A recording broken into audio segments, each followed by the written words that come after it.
ৰাম ৰাজ্য অযোধ্যাত প্ৰতিষ্ঠা কৰা হ'ল ৰাম মন্দিৰ। সমগ্ৰ ভাৰতবৰ্ষত শ্ৰীৰাম ধ্বনিৰে গুঞ্জৰিত হৈ আছে। ভগৱান শ্ৰীৰামৰ পৰম ভক্ত মহাবলী হনুমান আৰু বজৰংগী হনুমানৰ আজি যিহেতু তেওঁৰ পবিত্ৰ জন্মদিন মঙলবাৰ, আৰু এই মঙলবাৰৰ দিনটোত আজি আমি B24 এনি আহি উপস্থিত হৈছোঁহি নলবাৰী জেইল ৰোড স্থিত মিলনপুৰ পোষ্ট অফিচ চকত স্থিত সাৰ্বজনীন শ্ৰী শ্ৰী হনুমান মন্দিৰত। এই হনুমান মন্দিৰটোত মঙলবাৰে আমি দেখিবলৈ পাইছোঁ যে বিভিন্ন স্থানৰ পৰা ভক্তসকল ইয়াত সমাগম ঘটিছে। ভগৱান যি বজৰংগী শ্ৰী হনুমানৰ আশীষ লোৱাৰ কাৰণে ইয়াত বিভিন্ন স্থানৰ পৰা লোকসকল ইয়াত সমবেত হৈছে। আৰু ক'ব বিচাৰিছোঁ যে নলবাৰী চহৰস্থিত এইটো এটা সাৰ্বজনীন অৰ্থাৎ ৰাজহুৱা হনুমান মন্দিৰ। ইয়াত কেইবাটাও হনুমান মন্দিৰ আছে যদিও কিছুমান ব্যক্তিগতভাৱে আছে, কিন্তু ৰাজহুৱাভাৱে থকা এইটো এটা হনুমান মন্দিৰ। আৰু আমি জানিব পৰা মতে এটা সময়ত এই ঠাইডোখৰত এটা পিটনি আছিলে, কিন্তু ৰাইজৰ সহযোগত এই যি আটক ধুনীয়া এই মন্দিৰটো দেখিবলৈ পোৱা গৈছে। এনেদৰে মন্দিৰটো ইয়াত প্ৰতিষ্ঠা কৰা হৈছে। আৰু হনুমান মন্দিৰটোৰ কাষতে সংলগ্ন হৈ আছে ভগৱান শ্ৰী শিৱৰ মন্দিৰো এটা আছে। আমি সহযোগীয়ে দেখুৱাই আছে সমগ্ৰ মন্দিৰটো। আমি যদি পাৰোঁ কিছু যি ভক্তসকলৰ কিছু মতামত লোৱাৰ কাৰণে প্ৰয়াস কৰিম। তেওঁলোকনো ক'ৰ পৰা আহিছে গোটেইখিনি আমি জানিবলৈ প্ৰয়াস কৰিম। অলপমান আগুৱাই আহিবচোন। আপোনাৰ ক'ৰ পৰা আহিছে? মোৰ ইয়াতে ঘৰ। মন্দিৰটোত প্ৰায় আহি থাকে। কেনেকুৱা লাগে? ভালে লাগে। হনুমান আগতে ইয়াত এটা আমি জানিব পৰা মতে পিটনি এটা আছিলে, হয়, আৰু সেইটোৰ প্ৰতি আপোনালোকে মন্দিৰটো কৰিছে? হয়, ঠিক আছে। আৰু আপুনি ক'ৰ পৰা আহিছে?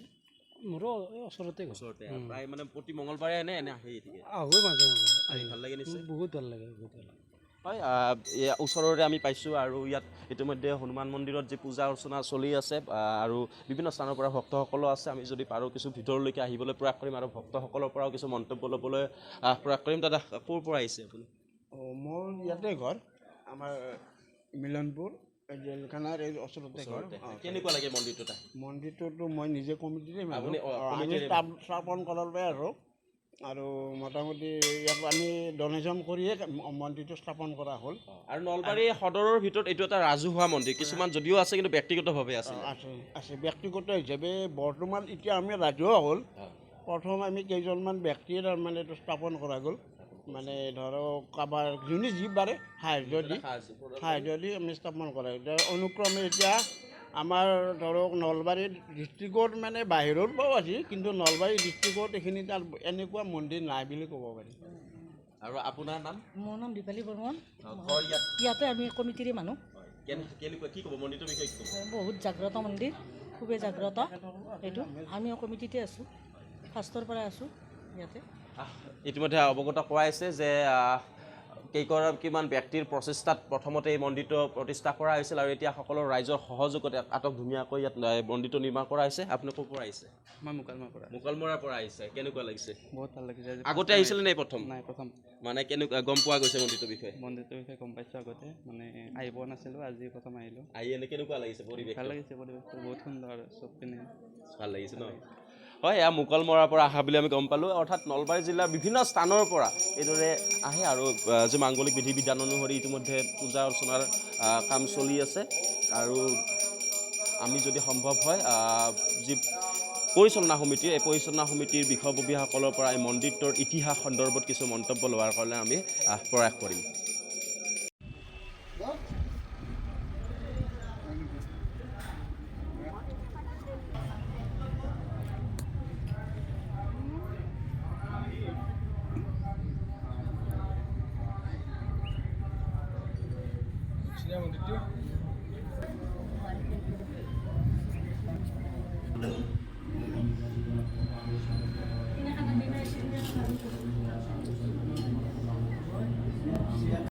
এই মন্দিৰটোৰ আমি ইতিহাস সন্দৰ্ভত কিছু কথা জানিবলৈ এই মন্দিৰটোৰ পৰিচালনা সমিতিৰ বিষয়ববীয়াসকলৰ পৰা জানিবলৈ প্ৰয়াস কৰিম।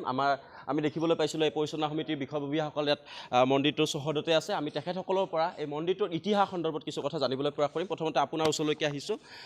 কেনেদৰে প্ৰতিষ্ঠা কৰা হৈছিল আৰু কেতিয়া প্ৰতিষ্ঠা কৰা হৈছিল এই মন্দিৰটো? এই মন্দিৰটো প্ৰতিষ্ঠা কৰা হৈছিল 2010 চনত। 2010 চনত তেতিয়া প্ৰায় 10 ফুট তলত, এইখিনি মাটিৰ পৰা প্ৰায় 10 ফুট তলত মানে মেটেকাৰে ভৰি আছিল, পিটনি আছিলে এইখিনি ঠাই।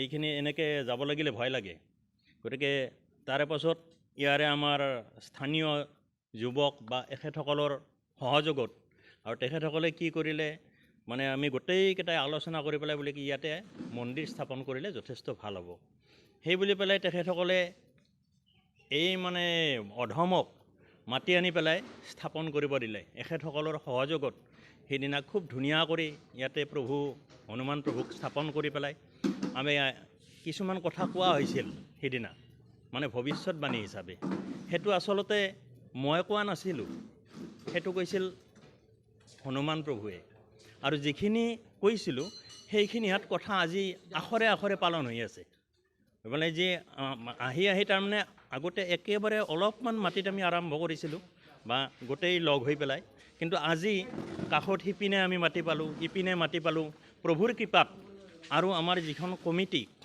যথেষ্ট মানে শক্তিশালী আৰু যথেষ্ট নিস্বাৰ্থভাৱে এখেতসকলে যিখিনি ইয়াত কাম কৰি আছে সেইকাৰণে তেওঁৰ দিনক দিনে উন্নতি হৈ আছে কমিটি কেৱল ভাবিছে প্ৰভুৱে আনি আছে লাখ লাখ টকা তেওঁ আনি আছে ইমান ভক্ত আহি আছে মানে সকলোৱে আহি পেলাই এনাই নাযায় ইয়াত কিবা দি যায় আৰু লৈ যায় প্ৰভুৰ পৰা আশীৰ্বাদ ইয়াতে আপোনাক মই ক'লোঁ এই মন্দিৰত আপুনি মঙলবাৰে 108 গছ চাকি জ্বলাই পেলাই আপুনি মনত যি ভাবে সেইটোৱে 3 মাহৰ ভিতৰত পূৰ্ণ হ'ব আৰু সেনেকৈ আমাৰ বিভিন্ন ভক্তই পাইছে আপোনালোকেও প্ৰমাণ কৰি চাব পাৰে সম্পূৰ্ণ জাগ্ৰত একেবাৰে যদি তেওঁক মানে আপোনালোকে ভালদৰে ধ্যান কৰি পেলাই সেই কৰিব পাৰে নহয় ধ্যান কৰি আনিব পাৰে মনত তেওঁ কথা কোৱাৰ দৰে কথা কয় ইমান জাগ্ৰত হৈছে এতিয়া আৰু এইখিনি ঠাইখিনিৰ দপে উন্নতি হৈ আছে আমাৰ প্ৰভুসকলৰ মানে কৃপাত এই গোটেই কমিটিখন বা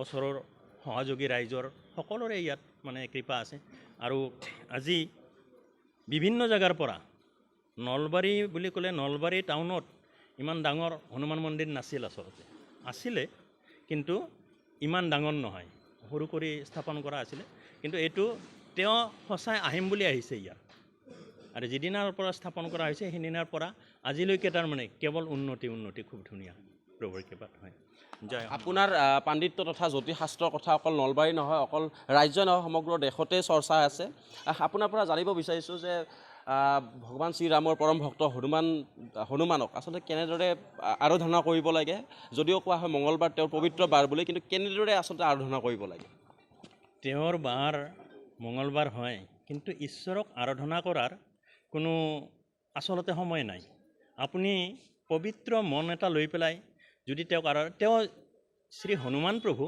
তেওঁ জীৱিতটো এতিয়াও জীৱিত তেওঁ 4 যুগে অমৰ তেওঁ এনেকুৱা যদি তেওঁৰ গুণানুকীৰ্তন কৰা যায় ইয়াতে শ্ৰীৰাম আমি ৰামায়ণ পাঠ কৰোঁ প্ৰতি বছৰে ইয়াতে তেনেকুৱা সময়ত তেওঁ আহি পেলাই বহি থাকে মানুহ ৰূপ ধৰি পেলাই আমি ধৰিব নোৱাৰোঁ ইমান তেওঁৰ মানে জাগ্ৰত বা তেওঁ ইমান ভাল পায় ইমান ৰাম ভক্ত তেনেকুৱা ধৰণৰ গতিকে তেওঁক আৰাধনা কৰাৰ আপোনাৰ সময় বা তেনেকুৱা ধৰণৰ নাই পবিত্ৰ মন এটা লৈ পেলাই যদি তেওঁক বিচাৰে মই ক'লোঁ একেবাৰে মই চেলেঞ্জ দি কৈছোঁ ইয়াত আপুনি 108 গছি হিচ চাকি জ্বলাই দিয়ক মঙলবাৰে মনত যিটো ভাবিব সেইটোৱে 3 মাহৰ ভিতৰত পূৰণ হ'ব তেওঁৰ শক্তি বুজিছেনে সেয়াই আছিল মহাপ্ৰভু হনুমানৰ শক্তি আৰু ইতিমধ্যে তেখেতে এক সুন্দৰ মন্তব্য আগবঢ়াইছে আৰু ভগৱানক হয় সঁচাকৈয়ে কোনো আৰাধনা কৰাৰ কোনো নিৰ্দিষ্ট বাৰ নাথাকে আমি যেতিয়াই নহওক কিয় পবিত্ৰ অন্তৰেৰে যদি ভগৱানক পূজা অৰ্চনা কৰোঁ আৰাধনা কৰোঁ তেতিয়াহ'লে নিশ্চয়কৈ আমাৰ মনোবাঞ্ছা পূৰ্ণ হ'ব আমি আৰু এগৰাকী বিষয়ববীয়াৰ ওচৰলৈকে আহিছোঁ এই মন্দিৰটোৰ পৰিচালনা কমিটিৰ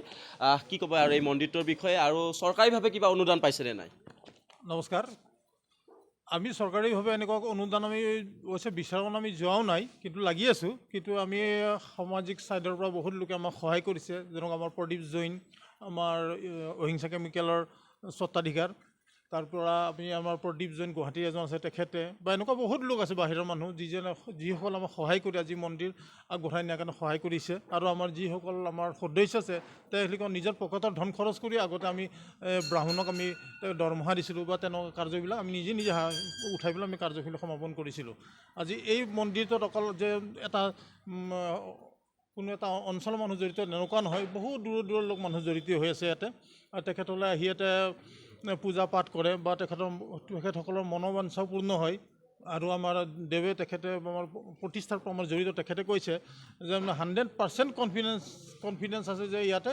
108 গছ চাকি জ্বলাই তেখেত মনৰ কামনা পূৰ্ণ হয়। সেইটো আমি সত্য আৰু ময়ো বিশ্বাসী আৰু ময়ো এই ক্ষেত্ৰত বহুত আগবাঢ়ি গৈছোঁ। তাৰ কাৰণে মই ভগৱানৰ ওচৰত প্ৰাৰ্থনা জনাওঁ আৰু তেখেতে মানে যি শক্তি দিছে আমাক, আমি বহুত আগবাঢ়ি যাবলৈ সক্ষম হৈছোঁ। মন্দিৰটোৰ ভৱিষ্যতক লৈ আৰু কেনেকুৱা পৰিকল্পনা আছে? নমস্কাৰ। আমাৰ মিলনপুৰ এই হনুমান মন্দিৰৰ আজি কিছুদিনৰ পৰা আপোনালোকে দেখিছে প্ৰতি বছৰে এটা নতুন পৰিৱেশ আহি আছে।